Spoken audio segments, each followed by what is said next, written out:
जायचं नाही असं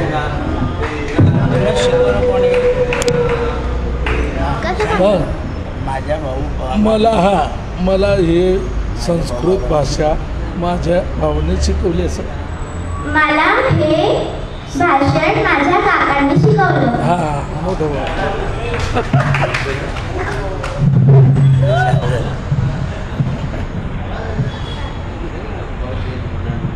शब्द बरोबर बनलो लागेल. हां मग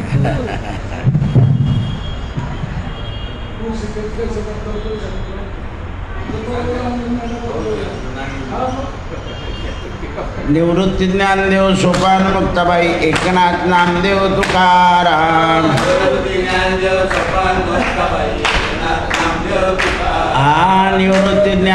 सोपान मुक्ताबाई एकनाथ नामदेव तुकाराम.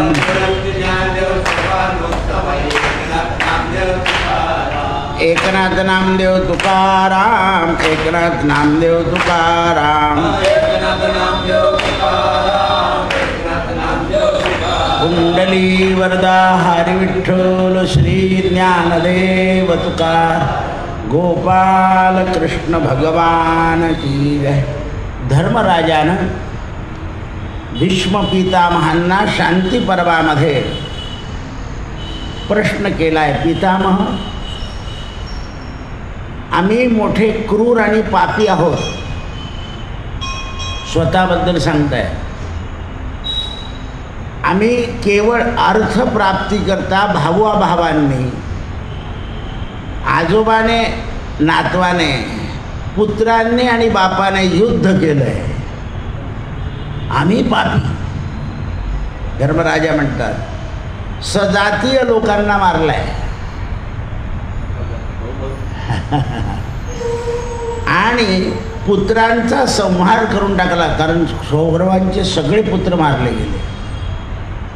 अर्थात या अर्थात कृष्णाची निंदा करतो, म्हणजे संपत्तीची निंदा करतो. त्यावेळेला भीष्म पितामह म्हणाले, शरपंजरी असलेले भीष्म पितामह काय सांगतात, हे राजा, एकदा मांडव्य ऋषीनं जनक राजाला असंच विचारलं. त्यावेळेला मांडव ऋषीचा प्रश्न ऐकून विदेही जनक राजानं त्यांना जी कथा ऐकवली ती मी आता तुला ऐकतो. मांडव ऋषीने विचारलं की महाराज, आपण हा जो आता मला इतिहास सांगणार आहे तुमच्याविषयी, तर तुम्हाला कोणती वस्तू प्रिय आहे, का राज्यप्रिय आहे, का धर्मप्रिय आहे, का काय प्रिय आहे. त्यावेळेला जनक राजानं इथून सुरुवात केली. माझं जीवन मी व्यतीत करत असताना मिथिला नगरीला आग लागली तरी माझं काही नुकसान होणार नाही, इथून सुरुवात केली. मिथिला नगरीला जरी आग लागली तरी माझं स्वतःचं काहीही नुकसान होणार नाही. आता हे आपल्याला विचित्र वाटतं आहे, पण खरोखर तसंच आहे. आत्मस्वरूपाचं काही बिघडतं का, तर काही बिघडत नाही. आता धर्मराजाला पश्चात्ताप झाला आहे की आपण संपत्ती करता सगळ्यांचा नाश केला आहे. हेच अर्जुनानं विचारलेलं होतं, तेच भगवंताने समजून सांगितलं. ते जगाकरता धर्मराजानं विचारलं. अर्जुनाचं एकट्याकरता होतं, धर्मराजा समाजाकरता विचारतोय. सगळं जरी केलं तरी माझं काय जाणार आहे, कारण मी इथे आल्यावर नाते मिळाले मला. जनक राजा म्हणतात, मी जन्माला आलो म्हणून आई वडील, मग हे एक दिवशी जाणारच आहे. हे युद्धात गेले नसते तर असे गेले असते, माझं काय जात आहे. या देहाला पुत्र झालाय, मला नाही. हा देह गादीवर बसलाय, मी नाही, म्हणून तर त्याला विधी म्हणता ना. मी गादीवर बसलेलो नाही, माझा देह गादीवर बसलेला आहे. ते देहाचं पुण्य आहे आणि ते देहाचं पाप आहे. माझा काय संबंध आहे त्याच्याशी, मी आलिप्त आहे. मांडव ऋषीला सांगतात, ऋषीला राजा ज्ञान सांगतोय, लक्ष द्या. कारण मांडवी ऋषीला वडिलांनी जनक राजाकडे पाठवलं, शुकदेवांना व्यासांनी जनक राजाकडे शिकायला पाठवलं की आपण जरी इथे जन्माला आलो असलो तरी यातल्याशी आपला काही एक संबंध नाही. ज्याला आत्मज्ञान झालं त्याला, मी तुम्हाला सांगितलं ना, अकोल्याला एका बाईला एकुलता एक मुलगा होता आणि ही बाई 70 ते 75 वर्षाची होती. तिला दत्त महाराज कवीश्वरांचा अनुग्रह होता विधवा असल्या. तर मुलगा अचानकपणे गेला. तर जेव्हा मुलगा गेला हे तिला कळालं तेव्हा ती इतकी शांततेनं दवाखान्यात गेली, त्याला घरी आणलं, त्याची सगळी तयारी केली, पण ती एक शब्दानं रडत नव्हती. आता बाकीच्या लोकांचा दुराग्रह काय झाला की हिच्या मनावर काहीतरी परिणाम झाला आणि ही काही बोलत नाही. तिचा तो जप चालूच होता. स्नान घालताना, हे करताना, ते करताना ते ठेवलं, बाबा तुला जन्माला घातला आणि माझ्याच हाताने तुला रवाना करावं लागलं, हे माझं दुर्दैवाने. शांत बसून गेली. लोक शरीर घेऊन चालले गेले. सगळ्यांनी तिला हलवलं असं आणि विचारलं, तू काय करते? म्हणजे काय करू मी? मग तुला रडू काय येत नाही? रडून काय उपयोग आहे? कारण या देहाचा पुत्र आहे तो, माझा नाही. तेव्हा बाकीच्या लोकांना गेले आत्मज्ञान प्राप्त झालेलं आहे. चमडा ज्याने, हे आपण फक्त बोलतो, पण हे असं आचरणात. अकोल्याची घटना आहे. तर कारण नाही ते.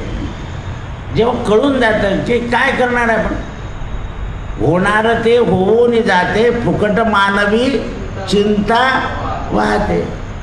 भूकंप झाला अमेरिकेत, रशियात, रूसमध्ये, हां केवढा जोरात झाला आहे हे लक्षात आलं पाहिजे. सगळीकडे पाण्याचं थैमान सुरू झालेलं आहे. सगळ्या राष्ट्रांना धान पाणी चाललं. पंचमहाभूत खवळले म्हणजे काय करतात? तुम्ही जीव घेता का लोकांचा? तुमचा जीव मी घेतो आता. पाहतो. म्हणून जनक राजा म्हणाले की हे जळताना जरी दिसलं तरी मला बोध आहे, त्यामुळे मला याचं दुःख नाही. अज्ञानी लोक विषयाचं दुःख आणि करतात. कारण का दुःख करतात? तर विषयावर त्यांचा मोह असतो. हां, नुसतीच भगवद्गीता वाचायची की नष्टमोहार स्मृतिर्लब्ध्वा. हां,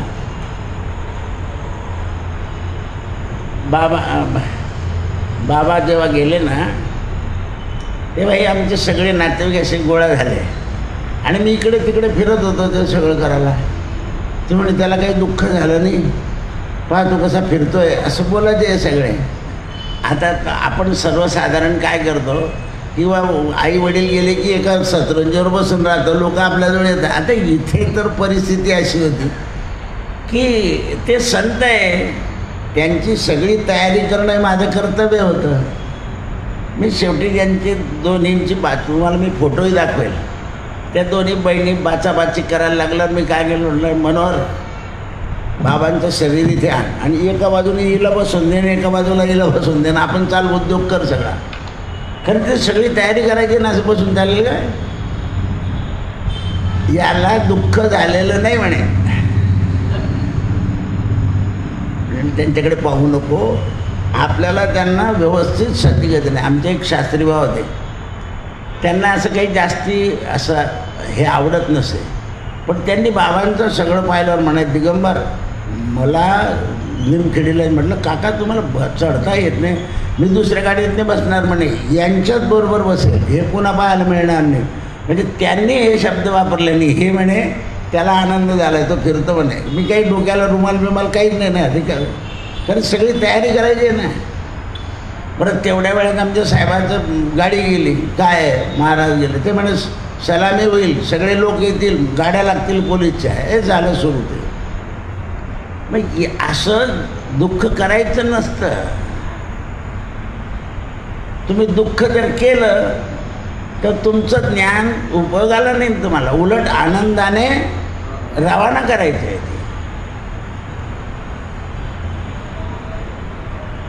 सर्वसाधारण माणसाच्या मनामध्ये कल्पना असते, कोणताही देह त्याचं जायची वेळ आली की तो जातोच. लहान लहान मुलं गाडीच्या खाली येतात, ट्रॅक्टर खाली, कोणी जीप खाली, कोणी याच्या खाली, असं आहे. आपण आता डोळ्याने पाहतो, बातम्या ऐकतो, कारण या देहाची फक्त असद्गती व्हायला.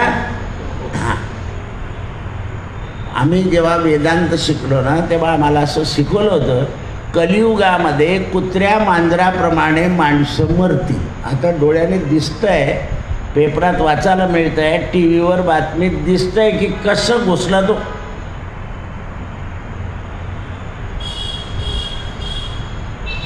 आज मिलिटरीची गाडी उलटली, कोणी नव्हतं, फक्त ड्रायव्हर होता, पण तोही वाचला. कारण काय करणार तुम्ही, एवढा पाऊस पडतोय, कुठून काय होईल सांगता येत नाही. मग मिलिटरीचा माणूस असला तरी काय त्याच्या हातून यंत्र सुटणार नाही असं नाही आहे, घटना घडून जाते. म्हणून खेद करू नको कोणत्या गोष्टीचा, पती लक्ष्मीचा जाण, हे अभंग वेळेवर सुचले. हां, नाही तर मनुष्य रडण्यातून पडण्यातच वेळ घालवतो. आणि ती जी सतीगती आहे तिच्यात कमीपणा राहून जातो. म्हणून ते म्हणतात, शब्द पहा भारतीय संस्कृती, सतीगती शब्दसुद्धा असे वापरलेले आहे, कारण तो सुद्धा अंतकालीचा संस्कार. हा अंत्येष्टी म्हटलं आहे त्याला, त्याला अंत्येष्टी म्हटली आहे. आदरपूर्वक, प्रेमपूर्वक, स्नेहपूर्वक रवाना करायचं आहे. म्हणून ते म्हणतात, अज्ञानी लोकांना तुच्छ विषय मोहामुळं आणि लोकांना कामजनित सुखामुळे इहलोक आणि परलोक वाटतो. म्हणून तृष्णेचा क्षय झाला पाहिजे.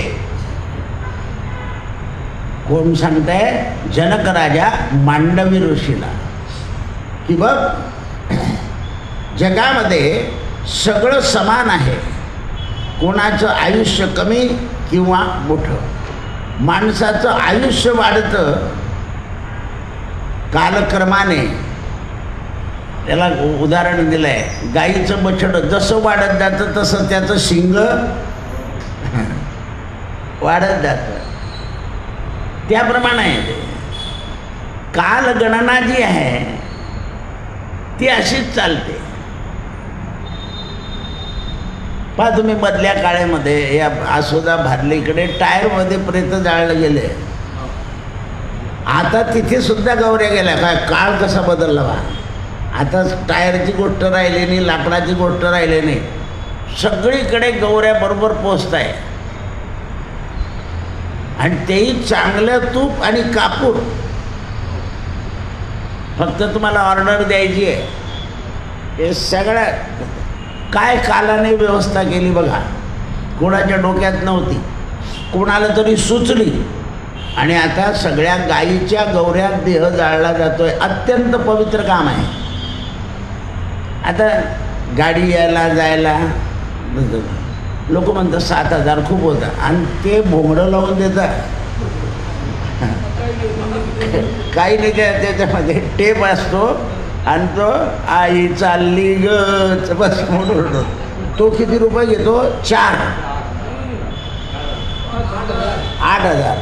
हे पहा, मग आता त्याच्यापेक्षा गौऱ्याचे 8 चांगले का भोंगड्याचे चांगले? आणि सगळी गल्ली डोकं उठत होतो, गेल्यापासून लावून देतो ते सगळं. उलट ज्या ठिकाणी अंत्येष्टी झाली आहे तिथे शांतता पाहिजे. काय पाहिजे?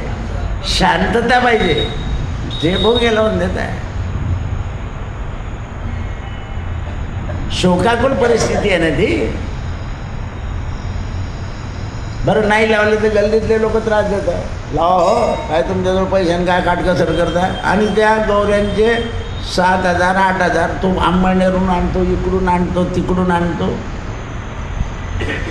पूर्ण गौऱ्यांमध्ये रचलं जातं. किती सुंदर काम झालं आहे. मग जे पवित्र आहे त्याच्याकरता 2 पैसे गेलं तर गेलं, हे भोंग्याचा काय उपयोग आहे? हां, आता हे 8 फारच झाले. म्हणून ते म्हणतात कालक्रमेनं माणसाचं आयुष्य हे सिंगासारखं वाढत जातं आणि धनाची तृष्णा मात्र कालगमनाने कमी होत नाही, वृद्धी होत जाते. काय होत आलेले पैसे डबल करता ठेवले का नाही, ती काही कमी झाली का? म्हणजे द्रव्याची तृष्णा जी आहे ती कमी नाही होत. मग आता जर ते द्रव्य इथे सोडून द्यायचं आहे, त्याची तृष्णा जर असेल तर आत्मज्ञानाचा उपयोग केव्हा होईल? म्हणून काही लोक मग काय करायचं, जनक राजाला मांडव ऋषीने विचारलं धनाचं काय करायचं, तर सन्मार्गी लावत राहायचं, ते सन्मार्गी लावत राहायचं. समजा तुम्हाला कोणाला विद्येला देता येत नाही, म्हणजे दुसऱ्या माणसाला विद्ये शिकण्याकरता तुम्हाला देता येत नाही, तर स्वतःच्या नातवांना सुद्धा स्वतःचा पैसा लावला तर तो कुठे जाईल शिक्षणात? विद्येतच जाईल. हा एवढा शब्द लक्षात ठेवा. विद्येत धन द्यायला सांगितलं ना, मग ते पोरांकडे लक्ष न देता आपलं जवळ असलेलं म्हातारपणाचं धन त्यांच्या विद्येत लावलं तर काय होईल? त्याचा सदुपयोग. हे असं समजलं पाहिजे आपल्याला. 13 तुझको अर्पण, त्याचं ते त्याला समर्पण करत, पण सदुपयोग करायचा धनाचा. जनक राजा सांगतोय दुरुपयोग करू नको, कारण ती अर्थतृष्णा अशी आहे मरेपर्यंत सोडत माझं माझं माझं. आणि मग खेड्यातले लोक म्हणतात कबाड ओझ. बरोबर आहे ते.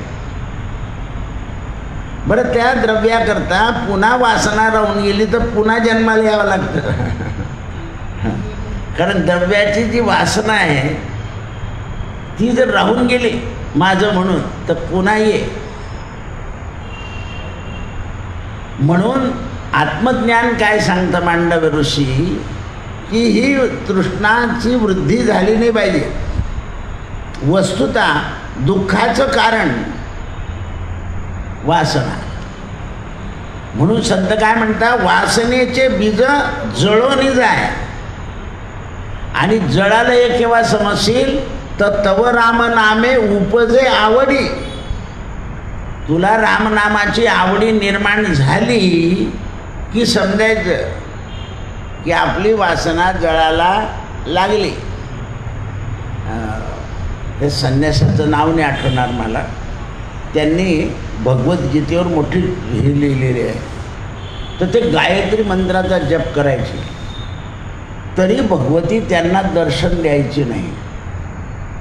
जन्मजात संन्यासी मधुसूदन सरस्वती.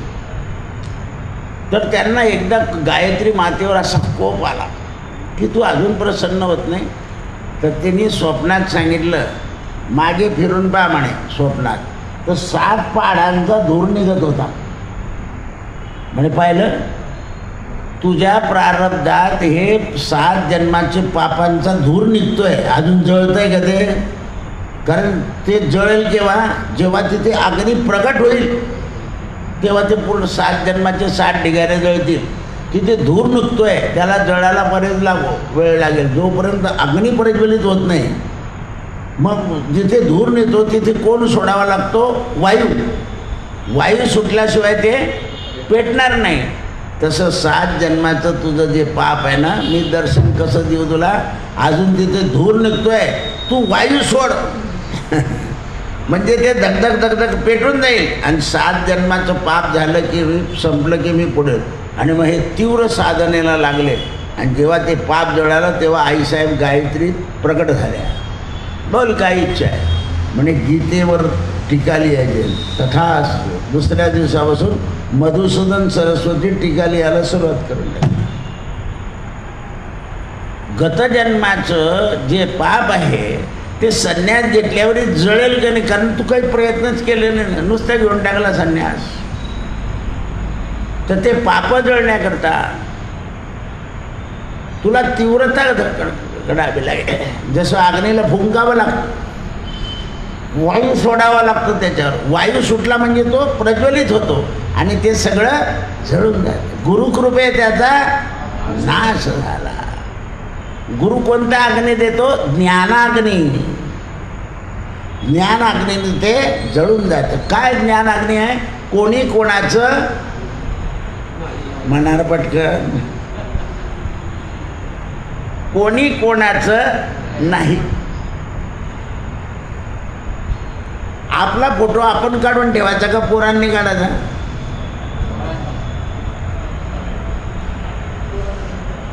असं आहे.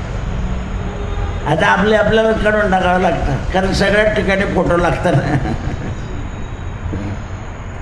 असं आहे ते. हे लक्षात ठेवलं पाहिजे. आता तर लोक सांगतात आईबापांचे फोटो पालथे ठेवा, नाही तर बददुआ देतात.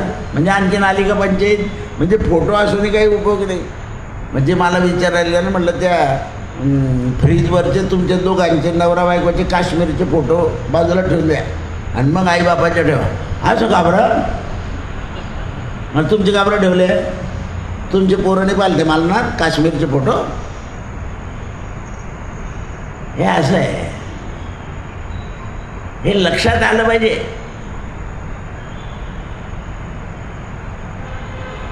कारण ती स्मृती आहे. फोटो काय आहे? स्मृती आहे. हे राजे रजवाडे यांचे जे महल आहे त्याच्यामध्ये यांच्या स्मृत्या का ठेवल्या आहे? का कशा करतात? आता लोक जयपूरला पाहायला ते सगळं. चांदीची गंगाजल नेण्याचं पात्र केवढं आहे त्यांचं?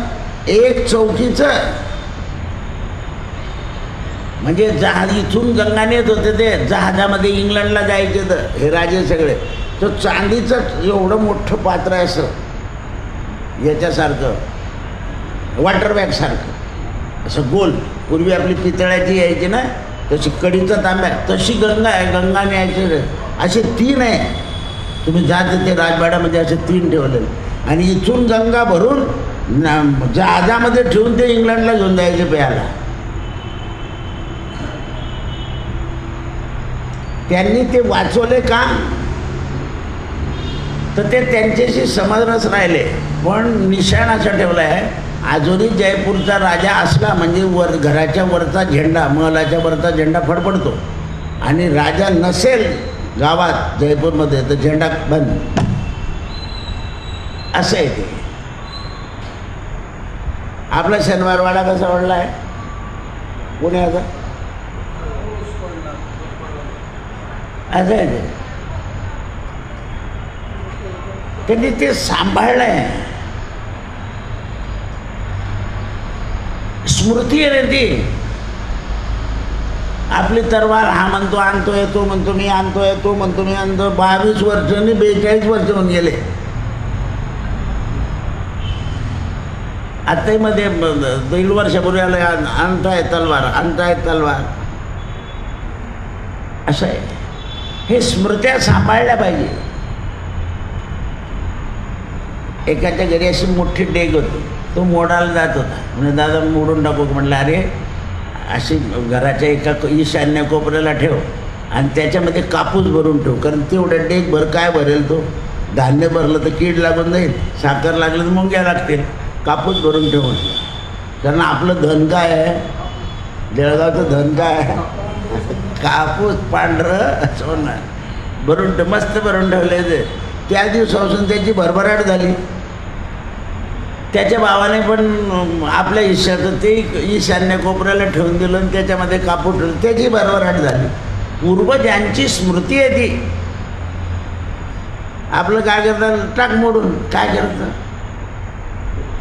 स्मृती आहे. आता आता आपल्या नातूला बंब दिसेल का? पण ज्यांच्या घरी तो आहे, हे काय आहे, तर पूर्वी पाणी तापवायचं साधन आहे. आता नातवाला स्टोव दिसेल का? पण आपण वातीचाही स्टोव वापरलेला आहे. म्हणून काही ठिकाणी या गोष्टी आहेत अजून दाखवलेल्या.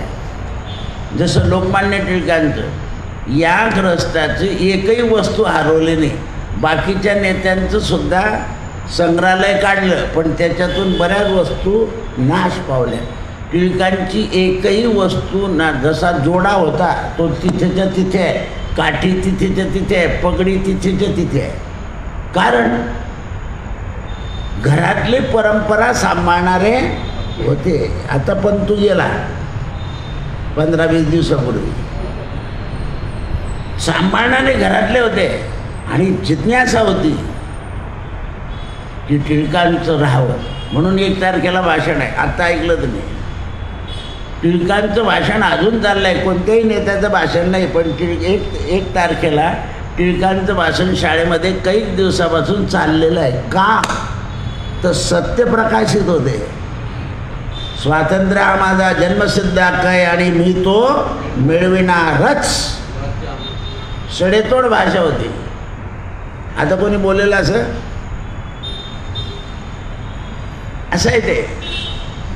जर फाउंडेशन सत्याचं असलं तर त्याला कीड लागत नाही.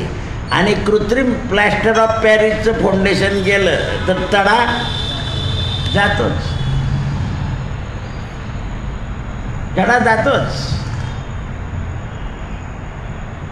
म्हणून याचा गणपती तुटून जाताना मी काही दुःख मानायचं नाही. हे तुटले ना तर लगेच लावून देतात, रंग लावून देतात, पुन्हा धक्का लागला की तुटून जातं. विकलं गेलं की गेलं ते. पूर्वी स्वतः गणपतीची मूर्ती बनवायची आणि त्याला शेंदूर लावायचा, असं होतं ते. तुम्ही बाजारातलं आणाल तसंच राहील ते. आता शाळेमध्ये मुलांना गणपती करायला लावून दिला तर 10 दिवसाने सवय करायला लावतात त्यांना. कारण संस्कृती जोपासायची आहे. तुम्ही संस्कृती जोपासली नाही की नाश पावेल. म्हणून घरामध्ये संस्कृती जोपासली गेली पाहिजे. आमचे आजोबा असे होते, आमची आजी अशी होती. जनाबाईचं जातं अजून पंढरपुरामध्ये जोपासलेलं आहे. काय कारण आहे? आता मी एका ठिकाणी वास्तुशांती केली ना, त्या आजीने उखळ मुसळ जातं हे गच्चीवर असं ठेवलेलं आहे. म्हणलं काय बरं, दोन्ही मुलं डॉक्टर आहे, दोन्ही सुना डॉक्टर. ते म्हणे नाही, हे गच्चीवर का असे ना कायम राहिलं पाहिजे. ते अशी छत करून दिलं आहे आणि त्याच्याखाली जातं मुसळ उखळ हे सगळं ठेवलेलं आहे. स्मृती आहे. आपण म्हणतो देऊन टाक भांड्यावालीला, कोणी म्हणतं याला देऊन टाक, त्याला देऊन टाक. स्मृती ठेवत नाही तुम्ही. स्मृती राहिली पाहिजे. यादेवी सर्वभूतेषु स्मृतिरूपेण संस्थिता नमस्तस्यै नमस्तस्यै. जनक राजा सांगतात, कामनांची वृद्धी अर्थाने वाढत जाते आणि आसक्तीने मनुष्य दुःख भोगतो. धन मिळवण्याचा प्रयत्न हा असावा, धर्मानं धन मिळवावं, पण धनाने धर्म टिकवावा. धनाने काय टिकवावा? धर्म. कारण जिथे धन आहे तिथे धर्म, आणि जिथे धर्म आहे तिथे धन. धर्माने धन टिकलं पाहिजे. पण तुम्ही अजून आपल्याकडे प्रत्येक गौरीचे तुकडे करून ठेवतो आपण, आणि प्रत्येक जण चितेवर एक तुकडा टाकून निघून जातो. काय केलं आहे ते? आपण आल्याचं त्या जीवाला समर्पण केलेलं आहे. काही लोक म्हणतात नातेवाईकाने टाका, तो शेजारी म्हणतो माझं खूप काम केलं आहे काकानं, तो बी टाकून देतो. काही नातेवाईक नसतो तो. काय? त्याचा स्नेह झाला. त्याचा काय झाला? स्नेह झाला. त्याच्यावर जे उपकार होते. मुलगी रडत नाही, त्याच्या दुप्पट शेजारी रडतात. केव्हा का? आम्हाला चांगले संस्कार लावले, दुःखाच्या वेळा आम्हाला धीर देत होते, लग्नाच्या प्रसंगाच्या वेळा समजून सांगत होते, म्हणून रडू आलं. ही मुलगी म्हणे काय मला अशा घरी दिलं तर तोंड पावशी वाटत नाही अशी बोलते पोरगी. पाहते मी म्हणजे जे संस्कारजन्य आहे. काही नाही, नाता शेजारी होते, कसं वागावं मला समजवलं, सांगितलं. हे घर त्यांच्या काटकसर शिकवले म्हणून माझं घर झालं. खूप रडू येतं त्या माणसांना, कारण संस्कार जोपासले. म्हणून जनक राजा म्हणतो भोगाच्या सामुग्र्या किती एकत्र केल्या आतापर्यंत, त्याच्यात कोणी कृतकृत्य होतं का? भोगाच्या साहित्यामध्ये कोणाचं चित्त शांत झालंय का? मांडव्य ऋषी. अरे बघ, सत्य असत्य, हर्ष शोक, प्रिय अप्रिय, भय अभय, हे सगळे द्वंद्व आहे. द्वंद्व आहे. सत्य सुद्धा काय आहे? अहो सत्य करायला सुद्धा समोरचा सत्य असावा लागतो. आपण सत्यनारायण करतो, फुलं कोणाचे तरी चोरून आणतो. सत्य आहे का ते? ज्याचे फुलं आहे त्याला विचारायला पाहिजे की माझ्या घरी सत्यनारायण घेऊ का? विचारतो का आपण? नाही विचार. कारण चोरणं हे काय? असत्य. मग असत्याने सत्याची पूजा होईल का? लक्ष द्या, असत्याने सत्याची पूजा होईल का? शेजारी गावाला गेला, त्याच्याकडून आपण लिंब घेत होतो, काही घेत होतो, कढीपत्ता घेत होतो. मग तो जर 15 दिवस गावाला गेला तर त्या झाडांना पाणी कोणी घालायला पाहिजे?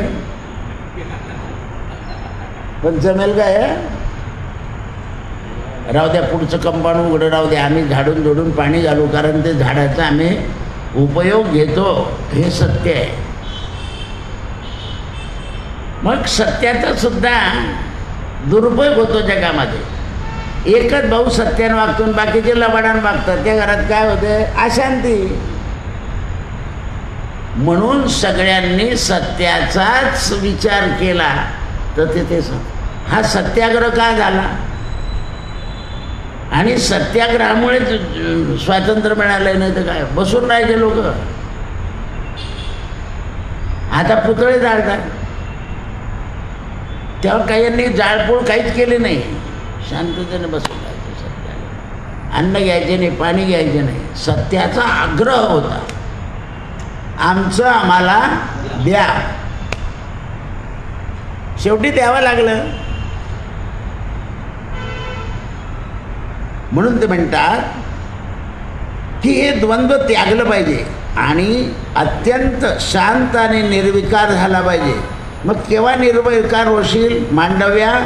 तर तृष्णेचा त्याग केल्याशिवाय, आणि तृष्णेचा त्याग करणं अत्यंत कठीण आहे.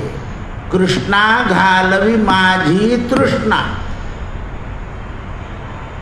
म्हणून मनुष्य म्हातारा होईपर्यंत इंद्रिय शीतल झाले, जीवन रोगी झालं तरी तृष्णा कमी होत नाही. केशव केरसोडी खाते गाय मरता मरता.